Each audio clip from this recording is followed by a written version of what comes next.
મઢી sugar ફેક્ટરીમાં શેરડી પિલાણ season 2024-25ની ભવ્ય શરૂઆત કરવામાં આવી। બારડોલી તાલુકાના મઢી ખાતે આવેલ શ્રી મઢી વિભાગ ખાંડ ઉદ્યોગ સહકારી મંડળીની આજરોજ સિઝન 2024-25ની શરૂઆત સંસ્થાના પ્રમુખ શ્રી સમીરભાઈ સી ભક્ત સાહેબના હસ્તે તેમજ બોર્ડ ઓફ ડાયરેક્ટર્સ અને સંચાલકોની ઉપસ્થિતિમાં આજરોજ સવારે 9:30થી પૂજા વિધિ કરી 2024-25ની પિલાણ સિઝનની ભવ્ય શરૂઆત કરવામાં આવી હતી। નવા વર્ષની પિલાણ સિઝનમાં મઢી સુગરમાં 8,383 એકર શેરડી રોપાણ અને લામ શેરડી 11,244 એકર મળીને કુલ 29,627 એકર સંસ્થામાં નોંધાયેલ છે।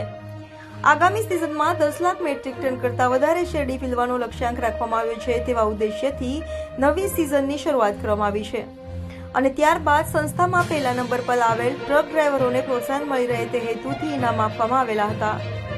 સંસ્થાના પ્રમુખશ્રીએ નવા પિલણની સિઝનની સભાસદ ભાઈઓ તથા સંચાલકશ્રી અને કામદાર કર્મચારીઓ સંસ્થાની પ્રગતિમાં બધા પૂરક હોય છે, જેથી તમામે સહકાર આપી અને સંયમથી એકબીજાના સહભાગી થઈ આપણે જે લક્ષ્યાંક રાખ્યું છે તે હાંસલ કરવાનો અનુરોધ કર્યો હતો।